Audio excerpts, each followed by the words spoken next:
So today I'm going to make a quick video about the difference between crochet yarn and knitting yarn. That isn't to say that they're different yarns and you can't use them interchangeably, but maybe what yarns work best for crochet and what yarns work best for knitting and why that is. So we're going to look at a bunch of different yarns. This is kind of a video that I wish that I had when I was first starting out looking at yarns. You just go, oh my gosh, there's lots of yarn, I can use whatever I want. But some things do work better in certain cases. So we'll talk about that. Let's get looking at some yarn.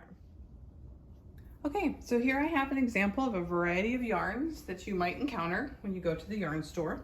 I have 3 different materials.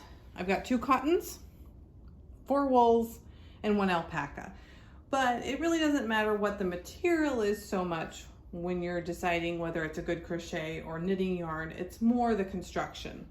So for a good example of that is this cotton down here.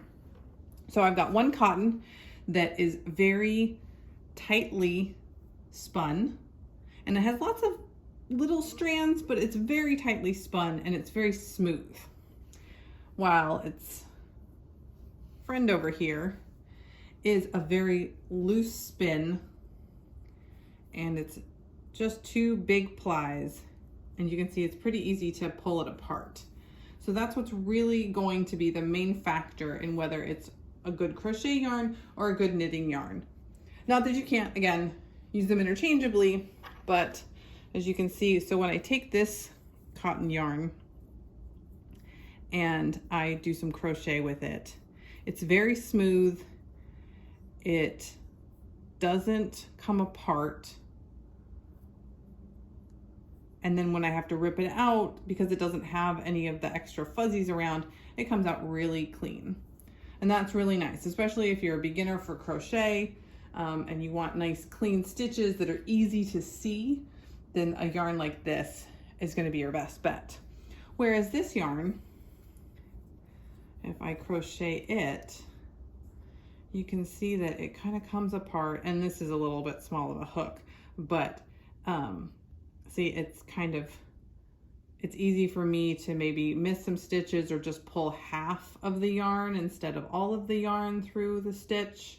You know, maybe accidentally get it caught, and then something like that. And then when I go to pull it out, it can catch more and be harder to rip out. So that's kind of the 2 main differences of what you're looking for. Of course, you can knit with this, that's totally fine.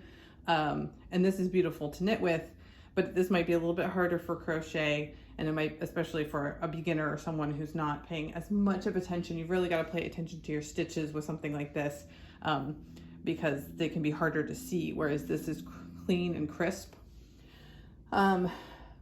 Just so that you see, this is cotton, but I've also got wool examples.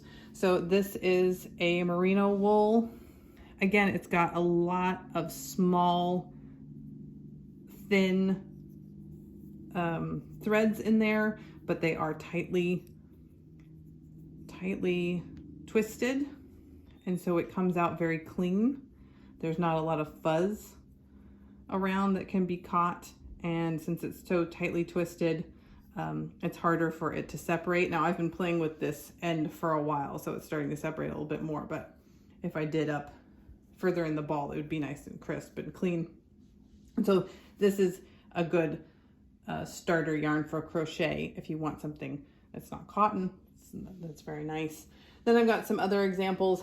This would be a not good for crochet, but good for knitting yarn.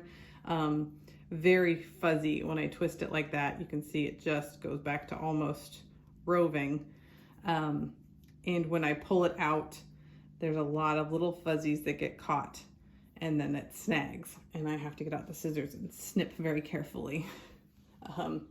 But so you can see that there's, you know, even though these are all wool, they're very different preparations. Then you've got this one. This is an Icelandic wool, and this only has 1 strand. It's a single thick strand. And although it has some fuzzies coming off of it, which could get caught, when I go to crochet it, because it's a single strand and it's pretty tightly twisted, I don't have that fear of splitting the yarn and getting it caught. But when I do rip it out, it could could catch and be a little bit annoying. And then here is some, I think I got this in Scotland. This is a 2-ply yarn that has a good amount of twist in it. And so it would be just fine for crochet. Again, it doesn't have the fuzzies, and it's tight enough that I'm not too worried about it splitting.